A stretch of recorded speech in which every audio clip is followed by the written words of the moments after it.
Land in Indonesia is more than just a place to live.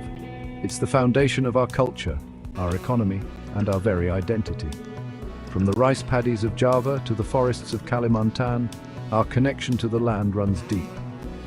It's a connection enshrined in our constitution, which recognizes the importance of land for the prosperity of all Indonesians.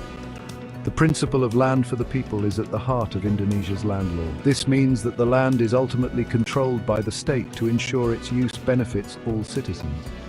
However, this doesn't mean the state owns all the land. Instead, Indonesia has a unique system that balances individual and community rights with the broader national interest. This balance is crucial. It ensures that individuals have the security to invest in and develop land, which is essential for economic growth.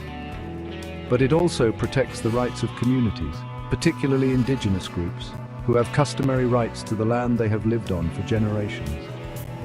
Understanding Indonesia's land rights is not just about understanding the law. It's about understanding our history, our culture, and our shared future. It's about ensuring that this precious resource benefits all Indonesians, now and for generations to come. When we talk about land rights in Indonesia, we're not just talking about the ground beneath our feet. We're talking about a complex web of resources that are vital to our survival and well-being. This includes not only land, but also water, airspace, and natural resources. Indonesia's waters, from its vast seas to its rivers and lakes, are teeming with life. They provide food, transportation, and livelihoods for millions. The airspace above us is another crucial resource, connecting our archipelago and facilitating trade and communication. Beneath the surface, Indonesia is rich in natural resources. Minerals, oil, and gas are essential for our economy, while forests provide timber, oxygen, and habitat for countless species. Managing these resources sustainably is crucial, not just for our economic prosperity, but also for the health of our environment. Recognizing the interconnectedness of these resources is essential. Decisions about land use can have ripple effects on water quality, air quality, and the health of ecosystems. That's why a holistic approach to agrarian reform is so important, one that considers the interconnectedness of all these resources.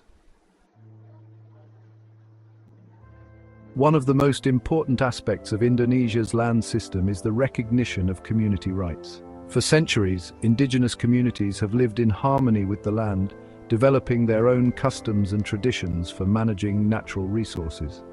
These customary rights are an integral part of Indonesia's cultural heritage and must be respected and protected. However, recognizing community rights doesn't mean ignoring national interests. Indonesia, as a developing nation, needs to utilize its resources for the benefit of all citizens. This means finding ways to balance the rights of communities with the need for economic development. This balancing act can be challenging. For example, the development of infrastructure, such as roads and dams, is essential for economic growth. But such projects can sometimes encroach on customary lands, leading to conflict and displacement. Finding solutions that respect both community rights and national interests requires careful planning, consultation, and a willingness to compromise. It also requires recognizing that true development is not just about economic growth, but also about social justice and environmental sustainability. Section 4. Public land held in trust for all. Public land, owned and managed by the state, plays a vital role in Indonesia. This land is not owned by any individual or corporation, but is held in trust for the benefit of all citizens. This includes forests, protected areas, and land designated for public infrastructure. National control over public land is essential for several reasons.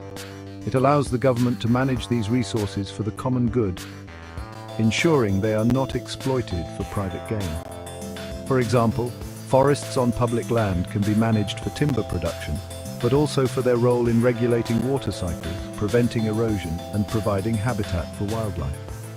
However, national control doesn't mean excluding communities. In many cases, communities have customary rights to use and manage public land, even though they don't hold formal ownership. Recognizing and respecting these customary rights is crucial for ensuring the sustainable management of these resources. Section 5. Private land rights, ownership with responsibilities. While Indonesia recognizes the importance of public land, private land ownership is also an important part of the system. Individuals and legal entities can obtain rights to land for various purposes, including agriculture, housing, and business. However, private land rights come with responsibilities. Landowners are expected to use their land productively and in a way that doesn't harm the environment or infringe on the rights of others. For example, regulations govern the use of pesticides, the discharge of waste, and the clearing of forests on private land. Indonesia's land law provides a framework for acquiring and managing private land rights.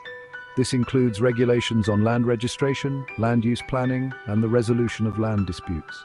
These regulations are designed to provide security of tenure for landowners, while also ensuring that land use aligns with broader societal goals. Section 6. Towards a more equitable and prosperous Indonesia. The principles of land ownership in Indonesia are not just abstract legal concepts. They are the foundation for a just and prosperous society. When land is distributed fairly, when communities' rights are respected, and when natural resources are managed sustainably, everyone benefits. However, challenges remain. Land conflicts persist in many parts of Indonesia, often fueled by competing claims, thus unclear regulations, and weak law enforcement. Addressing these challenges requires a multi-pronged approach, including strengthening land governance, improving land administration, and promoting conflict resolution mechanisms. Ultimately, the goal is to create a system where everyone has access to land and the resources they need to thrive. This means ensuring that smallholder farmers have secure land tenure, that indigenous communities' rights are protected, and that development projects benefit local communities rather than displacing them. By upholding the principles of equity, sustainability, and respect for community rights, Indonesia can harness the power of its land to create a brighter future for all its citizens.